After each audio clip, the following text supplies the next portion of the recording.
Hello movie lovers, welcome back to the channel. Today I'm excited to dive into a modern classic that probably shook most of us to our core when we first watched it, and that is The Sixth Sense. A big thank you to Disney for sending me a digital copy of this one to review. And let me tell you, rewatching it was quite the experience.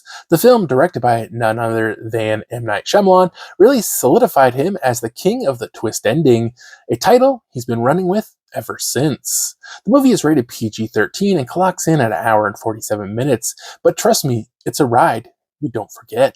So let's break down The Sixth Sense. For those who may not have seen it recently, or somehow never watched it, this film features a stellar cast that includes Bruce Willis, Haley Joel Osment, and Toni Collette. Bruce Willis plays Malcolm Crowe, a child psychiatrist who, in the opening scene, is confronted by a former patient, now a grown man who feels Malcolm failed him as a child. That confrontation ends in a shocking moment where Malcolm is shot, and we jump ahead 1 year. Enter Cole, played by Haley Joel Osment, a young boy with serious struggles. He's different, and because of that, he's being bullied. It's not long before he confesses to Malcolm that he has a secret. He can see ghosts. Now, here's where Shyamalan's genius comes into play. You, as the viewer, are left wondering, is this kid really seeing ghosts, or is something else going on? Is it trauma? A psychological condition? But then, as you get pulled deeper into the story, you realize there's something much more eerie happening. Well, let's talk about the acting for a second, because it is absolutely top-notch. Bruce Willis, known for his tough guy action roles, steps into this movie subtle, emotionally driven character of Malcolm. He nails it. His performance is understated, but perfectly calibrated for the story. And then we have Haley Joel Osment, who honestly steals the entire movie. Osment, at just 11 years old, delivers a performance that's nothing short of brilliant. His portrayal of Cole feels so genuine, so vulnerable, that you believe every word he says, even the chilling ones like, "I see dead people." Yeah, that line still gives me chills. It becomes one of the most iconic movie lines in cinematic history for a reason. Toni Collette, who plays Cole's mother, is equally incredible. She brings a raw emotional energy to the film, grounding it in the reality of a mother desperately trying to help her child without fully understanding the supernatural forces at play. Now here's where we get into what made The Sixth Sense such a phenomenon: the twist ending. I'm not going to spoil it here in case anyone watching hasn't seen it, but let's be honest, it's become part of pop culture. You probably already know the twist, even if you haven't seen the movie in 20 years.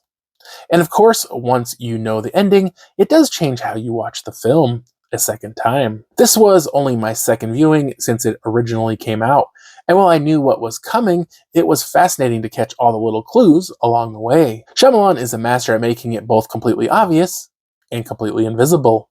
When you know the twist, you can't believe you missed it all the signs.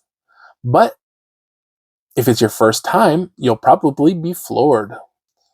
That said, the rewatchability factor can take a bit of a hit. After you know the big reveal, the suspense isn't as gripping, and once the surprise is gone, it feels less impactful. Let's talk a little about the technical aspects. I watched this one on Movies Anywhere in 4K with Dolby Vision, and while it was generally a solid viewing experience, I did have some thoughts. The video quality, while decent, felt a bit dark and even grainy at times. Now, I know the film has a very specific tone, and some grain is natural for older films, but for a 4K remaster, it didn't quite pop the way I hoped it would. The details were there, sure, but it wasn't the most visually striking remaster I've seen. It felt a little ghostly in more ways than one. On the audio side, I was a bit disappointed to find out it only included a 5.1 mix. The movie is mostly dialogue driven, which is fine, but I was hoping for a bit more immersion, especially in some of the more intense scenes. There are moments where the sound design really shines when Cole's visitors make their appearances, for example, but overall, it's a relatively quiet film. Not a lot of audio excitement, which is understandable for this type of story. So let's wrap this up. The Sixth Sense is a film that, even after all these years, still holds up in many ways. The acting is phenomenal, the story is incredibly engaging, and the twist, well, it's a twist that made Shyamalan's career. Sure, once you know the twist, it's not quite as magical on repeat viewings, but you have to appreciate how well crafted the film is on all levels. If you haven't seen it in a while, or if you've never seen it, which, how?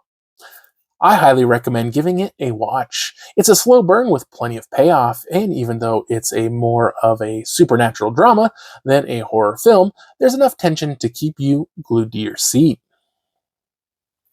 As far as my final rating, I'm giving The Sixth Sense a 4.5 out of 5. It's an incredible film that doesn't quite hit the same on rewatch, but still stands as one of the best psychological thrillers out there. Shyamalan set the bar with this one, and it's no wonder he became synonymous with twist endings after it.